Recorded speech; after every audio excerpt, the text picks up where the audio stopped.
How do you like your eggs prepared? Sunny side up? Made into an omelet? How about raw and shoved right up your because that's how Sega makes them, and I for one thought it was a great idea. However, it seems like the rest of the world didn't. Everyone knows Sega for their popular famous blue-haired hedgehog, but there was a phase in Sega's life where they tried out other unique ideas that could turn into other popular franchises just like Sonic did. Heck, Sonic and his pals were even featured in this game too, and that game was Billy Hatcher and the Giant Egg. It was released on the GameCube and it was definitely a one-of-a-kind in terms of style and gameplay, but the game was received with mixed reviews and only ended up selling 250,000 copies worldwide. To put this into perspective, that's even less than the critically panned Star Fox Zero. I really wish Star Fox would get a good new game. This ended up scrambling any ideas for future installments, but was Billy Hatcher actually that bad? Or did it deserve better? Let's take a look. I'm going to address this now because this will make or break people on this particular aspect of the game, the theme song. The first thing you will hear when you boot this game up is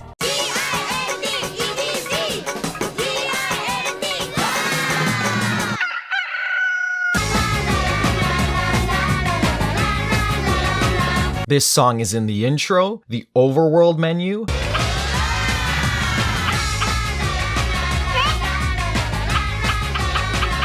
and they even have a more serious epic version of it during the last boss battle.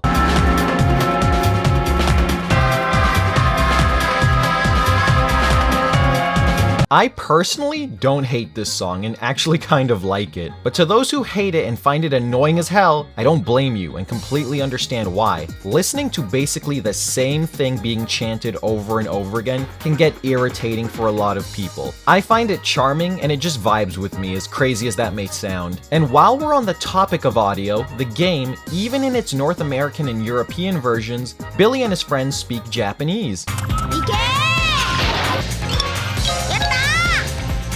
When I played through the game again, I thought that was really cool, because normally, especially back then, they would redub everything in the language most common to its region.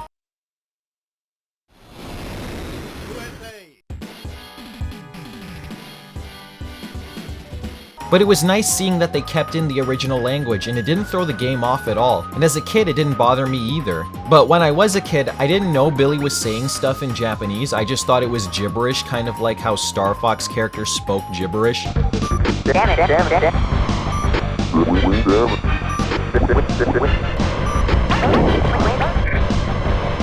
So I find that really awesome now that I'm older and realize that it's Japanese, that they kept that in. The game starts with a cutscene showing a bunch of chickens on a beach enjoying the sun. Then a darkness combs over them and crows start attacking them. This actually made me curious and I had to check if crows actually attack chickens, and apparently they will, but only young ones, not adult chickens. And now I know. Billy ends up saving one of the chickens from crows and then is transported to Morning Land by Chicken God. I'm not making this up. He tells Billy to put on a magical chicken suit that will help him harness the immense power of rolling eggs around. That's different. Usually in video games you obtain like fire powers or a magical sword, but a chicken suit with the power to roll breakfast around? Okay, definitely give them points for breaking away from the norm. The main objective of the game is to return morning to all the places in Morning Land, because the crows have turned everywhere pitch black and now it's nighttime everywhere instead. Daylight savings time really did a number on this place. To make it sunny side up again, you have to save the chicken elders who are now trapped in mystical eggs that the crows put them in. You know, aren't the crows the bad guys? Wouldn't they want to put them somewhere worse than back into an egg? I mean, the chickens come from eggs, so wouldn't placing them back in one be like going back home? Just being unborn again?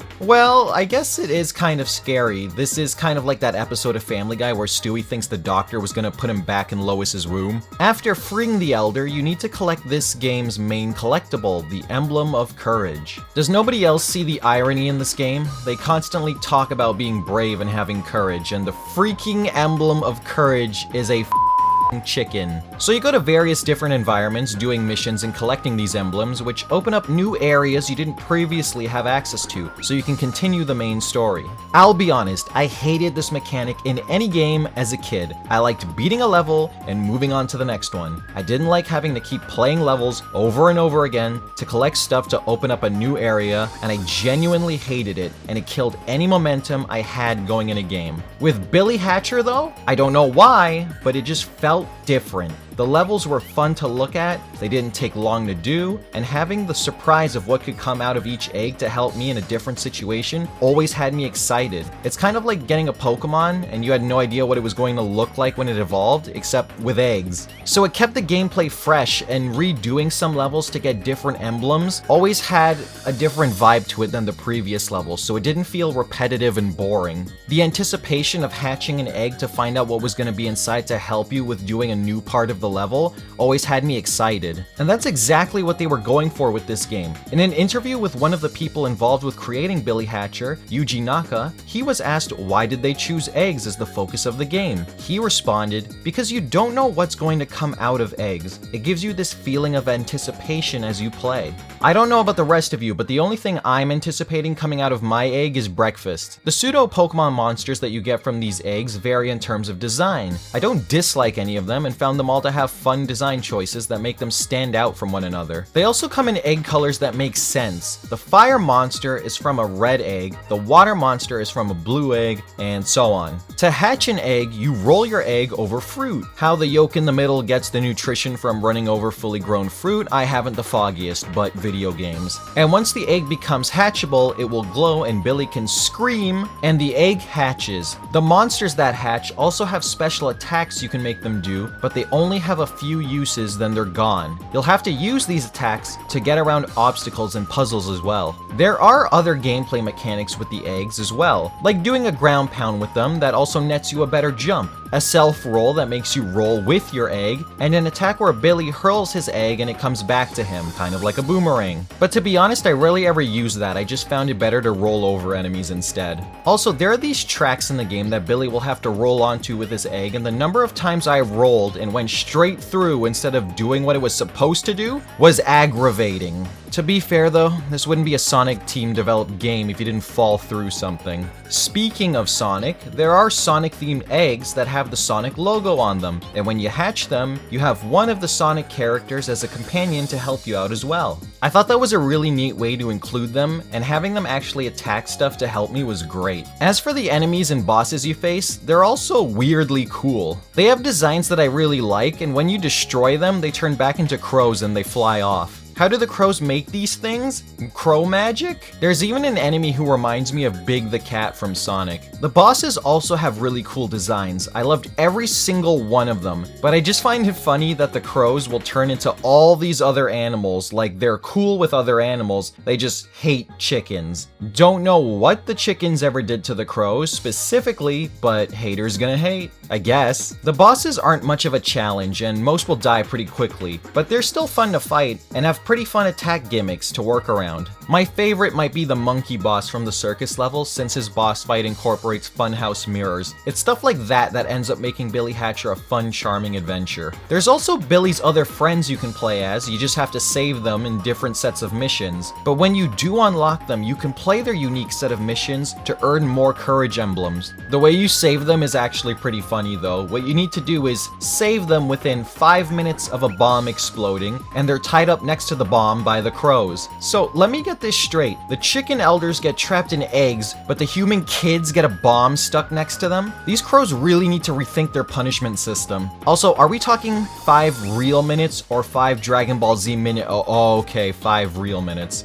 Once you save them, they play pretty much the same as Billy, with receiving instructions from Chicken God on what to do next. Every time I see this scene, I laugh, just thinking, imagine if this was how God really worked every day. You're about to head out and you just gives you instructions on how to live your life. The environments are also very exciting, and the way the levels work is always fun in terms of what gameplay elements you need to employ to get past all the obstacles. You have stuff ranging from a quaint forest village to dinosaur lava mountains and winter storms. All the environments are unique, and I'm glad they only had a few to really make a mark on how they look and play instead of just throwing in more than what they needed to size the game up. The main villain you're supposed to defeat that all the other bosses work for is Dark Raven. Dark Raven is honestly exactly what you would expect from a final boss. He's this giant raven who uses dark magic to attack you. I didn't much care for the way to beat his first phase though. That's right, he has 2 phases. In the first one, you're kind of just cleaning up some dark puddle off the floor with your egg by rolling over it, but my god, the number of times I had to run over every single spot to make sure it wouldn't respawn and be actually clean was ridiculous. The game wants you to be as spotless as possible, which is annoying because when you do end up getting the area clean, there might be one tiny smudge you didn't get rid of, but it's still counted as clean. So you get confused when you try to clean it. You never know which smudge you can ignore and which smudge you can't ignore. After that, you fight the final form of the boss, where Billy loses his chicken suit, but gains it back almost immediately due to the power of chicken courage he's gathered. With that chicken courage, you can turn dark energy into eggs now to trap Dark Raven into, and do damage to him. I actually really enjoyed the second phase of the fight. It's pretty dark and evil, and a complete 180 contrast-wise to what the rest of the game was. It reminds me of how Kirby games are bright and vibrant, but when you get to the last boss, who is basically the spawn of hell, and everything starts getting extremely dark, yeah,